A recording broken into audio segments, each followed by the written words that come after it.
Next chapter अपना coordination compound. Coordination compound क्या चीज़ है, थोड़ा बहुत तो पता भी होगा।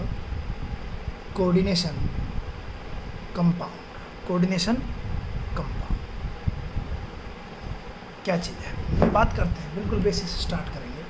हम बात करते हैं एडिशन कंपाउंड की। एडिशन कंपाउंड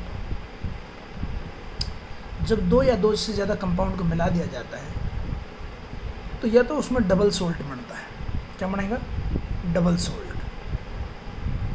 या फिर वो डबल सोल्ट नहीं होगा तो फिर यह वो आपका कॉम्प्लेक्स कंपाउंड बन जाएगा। कौन सा कंपाउंड बन जाएगा, कॉम्प्लेक्स। कॉम्प्लेक्स कंपाउंड का दूसरा नाम क्या है, कोऑर्डिनेशन कंपाउंड बोलते हैं। तो या तो डबल सोल्ट होगा, ये कॉम्प्लेक्स होगा। डबल सोल्ट और कॉम्प्लेक्स में क्या फ़र्क है देखते हैं। डबल सोल्ट और कॉम्प्लेक्स, भाई इसमें भी कोई डिफरेंस होगा, तभी तो दो कैटेगरी हम पढ़ रहे हैं कि एक्चुअल में डबल सोल्ट क्या है और कॉम्प्लेक्स कंपाउंड क्या है। तभी यदि हम आइडेंटिफाई कर पाएंगे तो हम आगे बढ़ेंगे इस चीज़ को लेकर। जैसे मान लिया दो सोल्ट मिला दिए जाए, जैसे KCl प्लस MgCl2, ठीक है, KCl dot MgCl2, that is called double salt. इसको हम क्या बोलते हैं, डबल सोल्ट बोलेंगे। क्या होगा ये आपका डबल सोल्ट होगा, ठीक है। ये अब इसके अंदर यदि ये जो कंपाउंड है मैं इसको एनालिसिस करने लग जाऊँ, जैसे मैंने KCl और MgCl को मिला दिया, KCl MgCl2 मिला दिया, एडिशन हुआ है, बिल्कुल एडिशन कंपाउंड। एडिशन में इसको मैंने डबल सोल्ट क्यों बोला। अब इसके अंदर मैं टेस्ट करने लग जाऊँ, प्रैक्टिकल केमिस्ट्री, मैं इसके अंदर टेस्ट करके देखूँगा K पॉजिटिव का टेस्ट भी, Mg2 positive and Cl negative. मैंने देखा ये K पॉजिटिव का टेस्ट दे रहा, बिल्कुल दे रहा, मतलब इस यहाँ पे K पॉजिटिव, Cl नेगेटिव और Mg2 पॉजिटिव के टेस्ट दे रहे थे। इधर आके देखा K पॉजिटिव का टेस्ट, हाँ इधर भी दिया था, इधर भी दे रहा है। Mg2 पॉजिटिव का टेस्ट इधर भी था, इधर भी है। Cl नेगेटिव का टेस्ट इधर भी मिल रहा है, इधर भी मिल रहा है।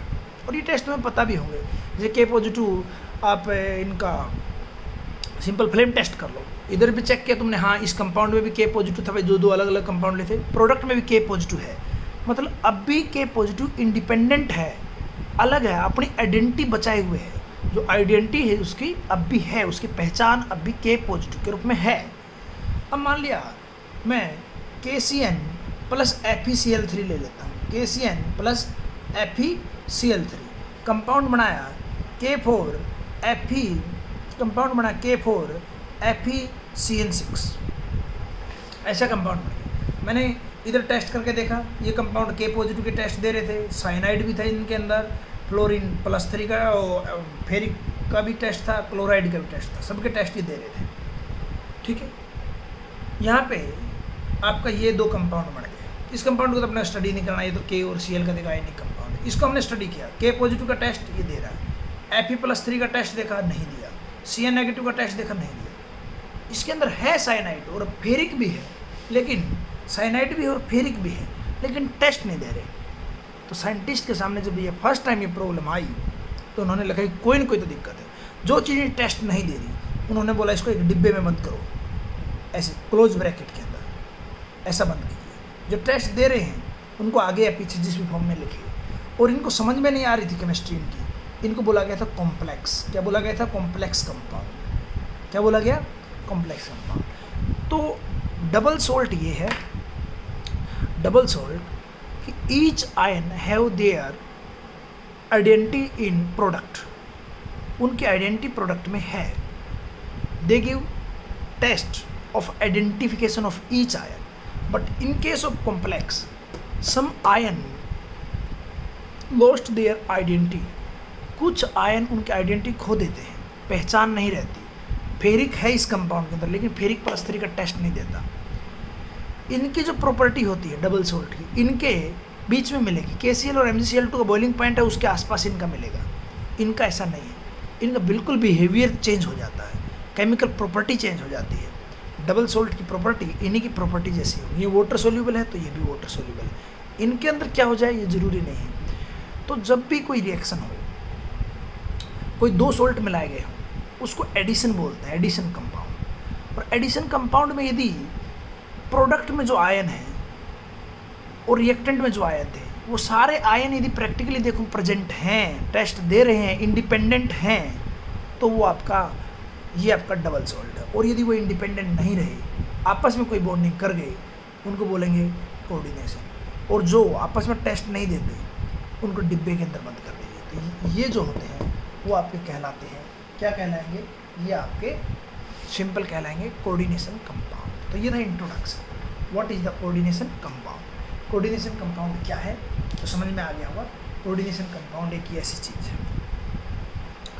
हम बात करें आगे, चलो कोऑर्डिनेशन कंपाउंड हम पढ़ रहे हैं कि इस टाइप का कंपाउंड है। कोई भी मैं 2-4 एग्जाम्पल लिखूँ कोऑर्डिनेशन कंपाउंड के, भाई K4, हाँ FeCN6, ये आपका कोऑर्डिनेशन कंपाउंड है, हाँ बिल्कुल है। ये क्या कौन से आयन देगा, किस किस आयन का टेस्ट देगा, ये K4 का टेस्ट देगा, बिल्कुल देगा। कोई पूछ ले भाई ये अपने को Fe का टेस्ट देगा, नहीं, ये कोई एक FeCN6 2 नेगेटिव, ये पूरी यूनिट एक इकट्ठी है, इसका टेस्ट दे सकते हैं, अलग अलग नहीं देगा। ठीक है, आपको और कंपाउंड दिखाऊं, FeH2O6 Cl3, डिब्बे वाले इकट्ठे हैं, मतलब ये आपका FeH2O6 3 positive plus 3 Cl negative, ये हो जाएगा, बिल्कुल हो जाएगा, कोई डाउट नहीं है इसके अंदर भी। समझ रहे हो, बहुत सिंपल ही चीज़ है। तो ये Fe का टेस्ट देगा क्या, ये Fe का टेस्ट नहीं दे सकता। Fe यहाँ पे फ्री नहीं है, Fe कोई इस टाइप की बॉन्डिंग में है जो हमने नहीं पढ़ी हुई है, कॉम्प्लेक्स टाइप की साइंटिस्ट को लगी थी, तभी नाम कंपाउंड का रखा था इन्होंने कॉम्प्लेक्स कंपाउंड। तो हम बेसिक आइडिया हमने देखा, लेकिन some important term for coordination compound. Coordination compound के लिए कुछ इंपॉर्टेंट टर्म के बारे में हम पढ़ेंगे। Some important term about coordination compound. Coordination compound का कुछ इंपॉर्टेंट टर्म है, उनके बारे में हम बात करेंगे। सबसे पहली बात जो होती है कोऑर्डिनेशन स्फीयर। कोऑर्डिनेशन स्फीयर और entity, coordination entity and ionisation sphere. Ionisation sphere,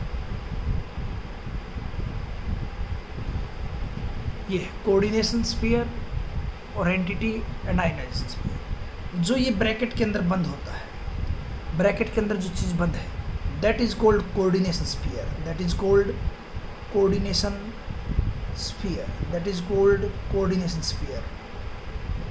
और जो बाहर रहता है, यहाँ पे जो आयन, जैसे मान लिया ClX, कितने भी Cl 2, 3, 4, 5 जो बाहर लगे हुए हैं, that are called ionisation sphere, that are called ionisation sphere. वो आयोनाइजेशन स्फीयर कहलाते हैं, that are called ionisation sphere, that are called ionisation sphere, ये बोलते हैं उसको। इन्हीं को हम काउंटर आयन भी बोलते हैं। क्या बोलते हैं, काउंटर आयन। भाई कंपाउंड है, कंपाउंड के काउंटर आयन है, यदि कंपाउंड में पॉजिटिव है तो यहाँ नेगेटिव चार्ज चिपका दो। ठीक है, जैसे मैं बात करूँ, एग्जाम्पल देखते हैं यहाँ, क्योंकि थोड़ा नया टॉपिक है तो एग्जाम्पल साथ साथ में हम करते रहेंगे।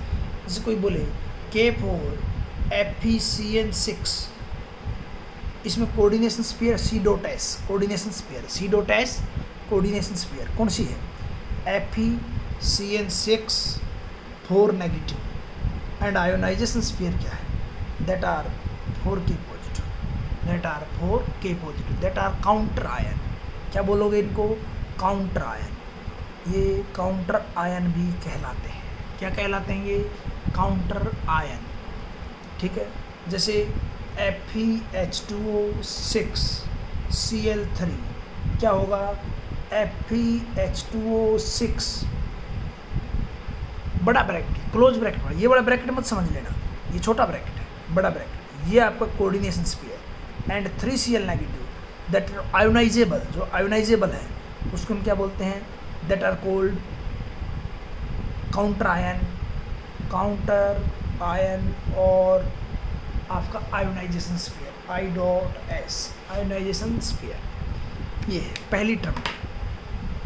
नेक्स्ट लिखें central atom and ligand, central atom and ligand, central atom and ligand, central atom C.A and ligand. Coordination compound जानते ही होंगे, कोऑर्डिनेशन कंपाउंड सभी बच्चों को पता है। एक कोई मान लिया यहाँ पे मेटल है M कोई भी, और यहाँ पे कोई भी एक एलिमेंट मान लेता हूँ L मान लिया, इसने जो लोन पेयर डोनेट किया, ये लोन पेयर क्या है, डोनर है, ये लोन पेयर देगा। कोऑर्डिनेशन बॉन्ड कैसे बनता है, कोऑर्डिनेट बॉन्ड, एक स्पीसीज लोन पेयर देता है और दूसरा लोन पेयर लेता है। ये सिंगल इलेक्ट्रॉन से नहीं होता, एक लोन पेयर देगा दूसरा लोन पेयर लेगा। जो देता है ऐसी एरो लगती है कि यहाँ से एरो जाएगी इधर, ये डोनर है और ये क्या है, ये एक्सेप्टर है। ये क्या आपका डोनर है और ये क्या है, एक्सेप्टर है। ये दो चीज़ें हैं, donor and acceptor, donor and acceptor. समझ गए हो बात, ये डोनर है, ये आपका एक्सेप्टर है। ये डोनर होते हैं वो आपके लुईस बेस होते हैं। क्या होते हैं, लुईस बेस। ये क्या है, आपके लुईस एसिड, जिनको दिया जाता है that are called central atom, that are called central atom. और जो देते हैं lone pair that are called ligand, the chemical unit which donate a pair और pairs of electron to the central atom are called ligand and the atom which accept the lone pair are called central atom। जो lone pair लेता है वो central atom और जो देता है वो आपका डोनर या फिर लिगेंड बोलते हैं। लिगेंड बहुत सारे टाइप के होते हैं, लिगेंड का मैं टाइप बताऊंगा आगे जब हम इसका नामकरण पढ़ेंगे, ठीक है। इसी के अंदर है denticity, number of lone pair donated by a ligand। एक लिगेंड ने कितना लोन पेयर डोनेट किया है। मान लिया जैसे मैं आपको बताऊं कि मेरे पास नाइट्रोजन NH3 है, मान लिया इसने एक लोन पेयर डोनेट किया सेंट्रल एटम, एक दिया तो क्या बोलेंगे, मोनोडेंटेट। क्या बोलेंगे, मोनोडेंटेट। मान लिया दो लोन पेयर दे रहा, कोई ऐसी चीज़ है, मान लिया यही है NH2 CH2 CH2 NH2, ये कंपाउंड दो लोन पेयर दे रहा है, एक यहाँ से एक यहाँ से, कंपाउंड ये पूरा जुड़ा हुआ है।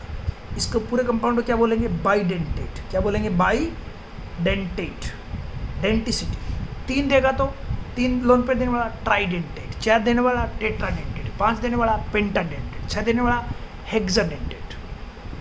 समझे, तो ये है पॉजिटिव लिगेंड हो सकता है, नेगेटिव लिगेंड हो सकता है, न्यूट्रल लिगेंड हो सकता है।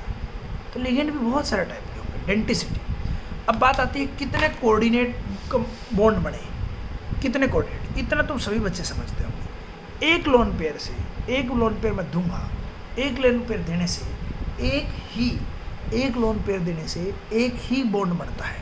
कितना बॉन्ड बनता है, एक ही बॉन्ड बनता है एक लोन पेयर देने से, ठीक है। तो जितनी डेंटिसिटी होगी किसी लिगेंड की उतने ही कोऑर्डिनेट बॉन्ड बनाएगा, ठीक है। तो नंबर ऑफ कोऑर्डिनेट बॉन्ड, कितने कोऑर्डिनेट बॉन्ड बनेंगे, number of lone pair donated to the central atom, central atom को कितने लोन पेयर डोनेट हुए, सेंट्रल एटम को जितने लोन पेयर डोनेट हुए उतना उसका कोऑर्डिनेशन नंबर है, कोऑर्डिनेट बॉन्ड जितना हो, ठीक है। जैसे मैं मान लिया FeNH3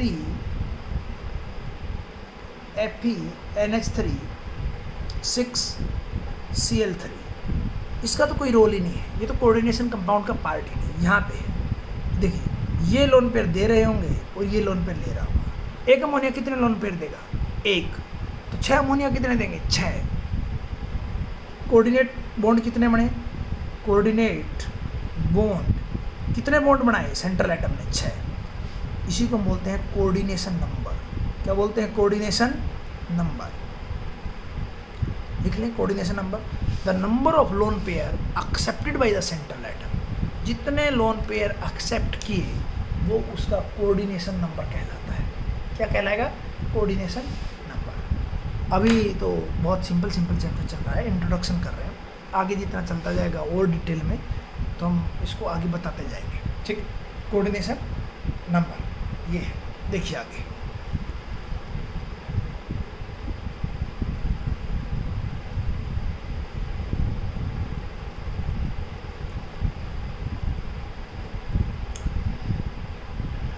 लिगेंड के अंदर ही हमने देख लिया, आइडेंटिसिटी वगैरह पढ़ लिया है। ये छोटी छोटी टर्म है जो आगे आपके यूज में आएगी। एक होता है primary valency, primary valency and secondary valency, primary valency and secondary valency. किसको बोलते हैं? Primary valency, oxidation number of central atom, oxidation number of central atom, जो सेंट्रल एटम का ऑक्सीडेशन नंबर होता है नहीं, उसको हम बोलते हैं primary valency. Secondary valency, the coordination number of central atom, coordination number of central atom, central atom का जो कोऑर्डिनेशन नंबर होता है उसको हम बोलते हैं सेकेंडरी वैलेंसी। क्या बोलते हैं उसको हम?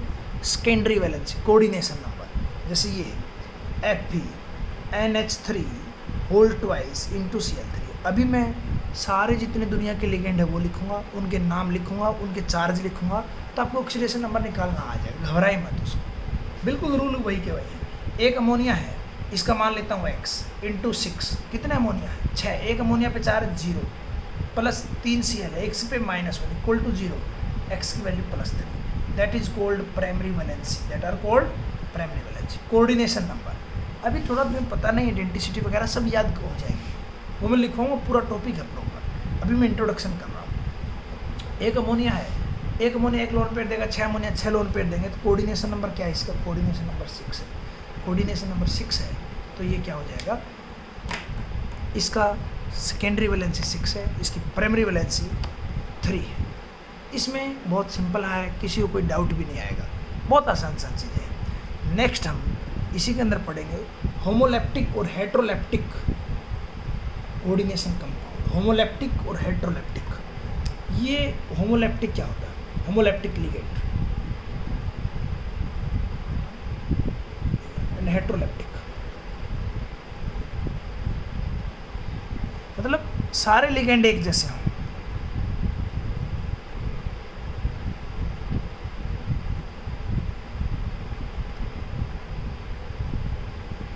दो या दो से ज़्यादा प्रकार के लिगेंड, FeH2O6Cl3, कितने टाइप के लिगेंड हैं? सारे के सारे 6 के 6 एक जैसे हैं, that are called homoleptic, that are called homoleptic.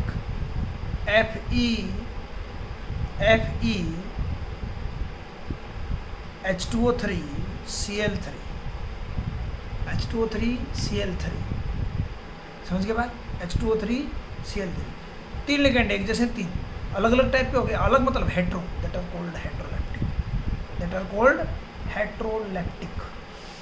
क्या हो जाएंगे? ये वो हो जाएंगे आपके हेट्रोलैप्टिक। अब बेसिक सी चीज़ें समझ गए, कोऑर्डिनेशन नंबर है, ऑक्सीडेशन नंबर है, ठीक है। नेक्स्ट लिखें इवन बेसेट नंबर, इवन बेसेट नंबर, इवन बेसेट नंबर क्या चीज़ होती है? इवन बेसेट नंबर, इवन बेसेट number, charge on coordination sphere, charge on coordination sphere is called इवन बेसेट number, charge on coordination sphere are called इवन बेसेट नंबर। K4 FeCN6, तुम अपनी कॉपी में निकाल के देखना क्या आएगा, FeH2O6Cl3, ठीक है भाई। यहाँ पे मैं इसको ऐसा लिख सकता हूँ 4K positive plus FeCN6 4 negative, 4 negative. इसको क्या कहेंगे? This is called coordination sphere, this is called coordination sphere and this charge is called even Bessett number, even Bessett number। इसको कैसे लिखोगे आप? FeH2O6 3 positive plus 3Cl negative, ठीक। ये even बेसेट नंबर क्या है? 3। कितना है इवन बेसेट नंबर? 3। इवन बेसेट नंबर क्या है? 3। ये समझ गए होंगे, इवन बेसिस number, oxidation number, coordination number, primary valency, secondary valency, central atom, ligand, coordination sphere, coordination entity, ionisation sphere. ये बेसिक से टर्म है जो आपको पढ़ना बहुत ज़रूरी है, क्योंकि इसके बगैर आगे चैप्टर नहीं चलेगा। हाँ, इन पर कभी डायरेक्ट क्वेश्चन आ जाएगा नहीं आ जाएगा, पहला क्वेश्चन बच्चे का ये होता है, बिल्कुल आ जाता है। इस पर डायरेक्ट क्वेश्चन आ जाता है, find out the oxidation number, coordination number, even बेसिस number, primary valency, secondary valency, direct question आता है। और दूसरी बात, इसके बगैर ये पूरा चैप्टर आपके लिए, मान लीजिए ये नहीं पढ़ा, पूरा चैप्टर नहीं आएगा, गारंटी के साथ बोल सकता हूँ, कभी भी नहीं आ सकता पूरा चैप्टर यदि आपने ये नहीं पढ़ा। ये तो आपको पढ़ना ही पड़ेगा। इसका साफ मतलब, कहने का मतलब ये मेरा कि आपको ये पढ़ना ही पड़ेगा, कोई ऑप्शन आपके पास नहीं बचता है, ठीक है। इसके अलावा कुछ भी नहीं आप कर सकते, आपको पढ़ना ही पड़ेगा ये।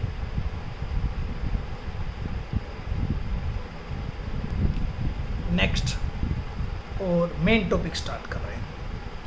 सबसे पहली बात, किसी भी चीज़ का आप नाम कैसे लिखोगे? नोमेनक्लेचर, क्लेचर of coordination compound.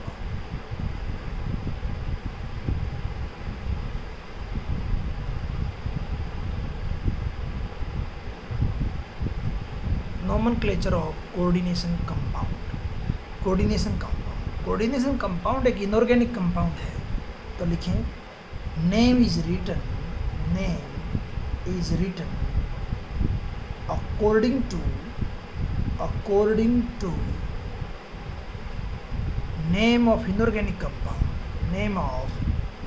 Inorganic compound. जैसा इनऑर्गेनिक कंपाउंड का आप नाम लिखते थे वैसा ही आप नाम लिख दीजिए, दुनिया में वही उसी। कोऑर्डिनेशन कंपाउंड का नाम कैसे लिखा जाएगा? जैसे दुनिया के बाकी कंपाउंड का, इनऑर्गेनिक के कंपाउंड का लिखा जाता है। कैसे लिखते हैं? पहले लिखा जाता है नेम ऑफ कैटायन, बाद में नेम ऑफ एनायन।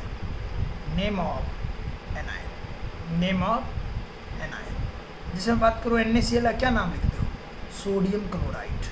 क्या नाम लिखते हो? सोडियम क्लोराइड, ठीक है। MgCl2 का नाम मैग्नीशियम क्लोराइड, डाई क्लोराइड नहीं, ये ध्यान रखना, नंबर मैटर नहीं करते आया इसमें। मैग्नीशियम क्लोराइड, क्योंकि आयनिक कंपाउंड है तो वो भी आयनिक कंपाउंड है, कोई फर्क नहीं दोनों में, सेम टू सेम वो आयनिक है, तो इसका नाम भी ऐसे ही लिखा जाएगा। तो मतलब बताऊँ यहाँ पे, जैसे FeH2O6 Cl3, ये भी तो कुछ ऐसी चीज़ है। FeH2O6 3 positive plus 3 Cl negative, ये इसका नाम लिख दीजिए, फिर इसका नाम लिख दीजिए। जैसे कि K4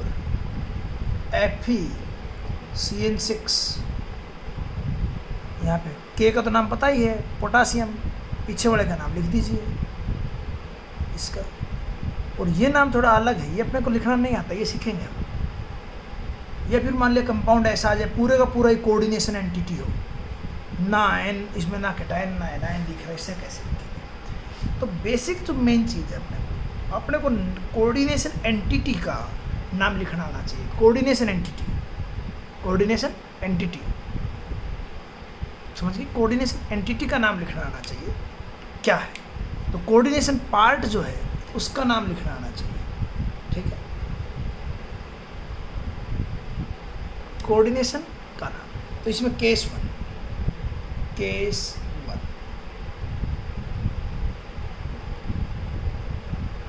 when coordination entity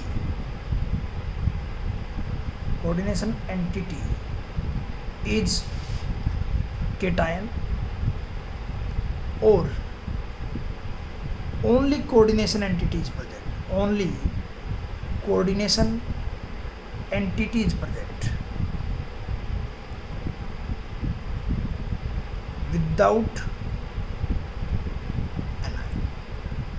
anion ना, मतलब या तो ऐसा केस हो FeH2O6 Cl3 कैटायन है, FeCO5 एनायन हो ही ना। मतलब कहने की बात कोऑर्डिनेशन एंटिटी या तो कैटायन हो या पूरा कंपाउंड कोऑर्डिनेशन, मतलब एनायन ना हो। कोऑर्डिनेशन के दो केस बनेंगे, एक में कोऑर्डिनेशन एंटिटी एनायन हो, दूसरा कोऑर्डिनेशन एंटिटी एनायन ना हो। ना इसमें एनायन है और ना इसमें एनायन है। इनका नाम कैसे लिखते हैं, इनका नाम, ठीक है। मान लिया इसी का आ जाए, इतना तो सभी बच्चे समझोगे। पहले नेम ऑफ एनायन लिखोगे, फिर नेम ऑफ कैटायन लिखोगे, ओ सॉरी, पहले नेम ऑफ कैटायन लिखोगे, फिर नेम ऑफ एनायन लिखोगे। एनायन, एनायन का नाम क्या होगा, क्लोराइड। क्या नाम होगा एनायन का, क्लोराइड। इसका तो नाम पता चल गया तुम, क्लोराइड है। इसका नाम लिखना, इसका नाम कैसे लिखते हैं, इसका नाम name of ligand with number, with number. Ligand का नाम लिखना नंबर के साथ। एक लिगेंड है, दो हैं, एक है तो कुछ नहीं, दो हैं तो बाई, तीन ट्राई, टेट्रा, पेंटा, हेक्सा, समझते होगे। उसके बाद क्या लिखोगे, name of metal, name of metal. Metal में किस में लिखोगे नाम, अंग्रेजी में, मतलब इंग्लिश में। किस में लिखोगे, इंग्लिश में, ठीक है। मैं जगह कम बच रही है, थोड़ा इसको इधर से ले लेता हूँ। मैं सबसे पहले क्या लिखोगे आप, name of ligand, name of ligand with number in alphabetical order. चलो ये भी लिख देता हूँ, इन अल्फ़ाबेटिकल ऑर्डर। मान लिया 3 लिगेंड होते, क्लोरो, ब्रोमो, आयोडो, तो आप उनको अल्फ़ाबेटिकल भी अरेंज करोगे। Plus name of metal, name of metal. Metal का नाम लिखोगे, किस में लिखोगे, मेटल का नाम अंग्रेजी में, इंग्लिश में। ब्रैकेट के अंदर oxidation number in Roman, Roman समझते होगे, 1 को ऐसे लिखते हैं, 2 को ऐसे लिखते हैं, 3 को ऐसे लिखते हैं। ऑक्सीडेशन नंबर किस में होना चाहिए, ब्रैकेट में, plus name of anion, name of anion. ये तो है कोऑर्डिनेशन एंटिटी का नाम, लिख लो चाहे। कोऑर्डिनेशन एंटिटी का नाम ऐसे लिखेंगे। एनायन का नेम तो लिखना आता है यार, एनायन का नेम तो क्लोराइड, बात खत्म। इसका नाम कैसे लिखेंगे, जैसे इसमें कितने, एक ही टाइप, होमोलैप्टिक है, होमोलैप्टिक है तो क्या लिखोगे, हेक्सा। 6 के लिए हेक्सा लिखा जाता है। वाटर का नाम एक्वा होता है, बताऊंगा सभी का, लेकिन वैसे बता रहा हूँ, एक्वा। आयरन का नाम आयरन, ऑक्सीडेशन नंबर ब्रैकेट के अंदर, बाद में क्लोराइड, ठीक है। इसका नाम वैसे एग्जाम्पल के लिए लिख लें, इसका नाम होता है hexa aqua, hexa aqua iron 3 chloride, 3 chloride. Cation और एनायन के बीच में स्पेस हो, बस यहाँ लगातार कंटिन्यूएशन में आएगा पूरा नाम, कोई स्पेस नहीं। यहाँ पे एक स्पेस, एक लेटर का स्पेस यहाँ, एनायन और कैटायन के बीच, विदाउट स्पेस सब कुछ ये होगा। समझे बात, इस तरीके से हम लिख सकते हैं नाम, नेम ऑफ। कब, जब या तो ये न्यूट्रल हो, मान लिया यहाँ पे कुछ भी नहीं होता तो वो कुछ भी नहीं लिखता। हाँ, यदि कोऑर्डिनेशन एंटिटी एनायन में चली जाए तो कैसे लिखेंगे, लिखे next case, when coordination entity is in anion, when coordination entity is in anion. मान लिया ऐसा केस आ जाए, K4FeCN6। अब नाम कैसे लिखोगे, नाम कैसे लिखा जाएगा, नाम लिखना कोई बड़ी चीज़ नहीं, नाम इसका भी लिख दो। पहले तो नेम ऑफ कैटायन लिखो, उसको अलग करो, नेम ऑफ कैटायन, ठीक है। फिर name and number of ligand, bracket में लिख रहा हूँ in alphabetical order, alphabetical order. मान लिया 5 लिगेंड हो तो पाँचों का एक का नाम क्लोरो, फ्लोरो, ब्रोमो, तो अल्फ़ाबेटिकल ऑर्डर में लिख लेना। Plus name of metal in Latin, metal in Latin. Latin में कैसे लिखते हो हमें कैसे पता चलेगा, मैं वो सारे नाम लिखवाऊंगा। आयरन को जैसे फेरस बोलते हैं, ठीक है। टिन को जैसे स्टेनेट बोलेंगे, एजी को, सिल्वर को अर्जेंटेट बोलेंगे, अयूरेट बोलेंगे, गोल्ड को ऐसे। प्लस 8 लगा दो पीछे, क्या लगा दो, 8 लगाना। जैसे फेरस है तो फेरेट, क्रोमियम है तो chromate, manganese manganate, nickel nickelate, copper copperate, zinc zincate. Oxidation number in Roman, oxidation number in Roman, समझे। चेंज देखो, ने यहाँ चेंज आया और कहीं चेंज नहीं आया। मेटल का नेम इसमें लैटिन में लिखना, वहाँ अंग्रेजी में लिखना। दूसरा, उसमें कुछ साथ में नहीं जोड़ना, इसमें यहाँ आपको साथ में जोड़ना है। ये था जो मेजर डिफरेंस है, ये है।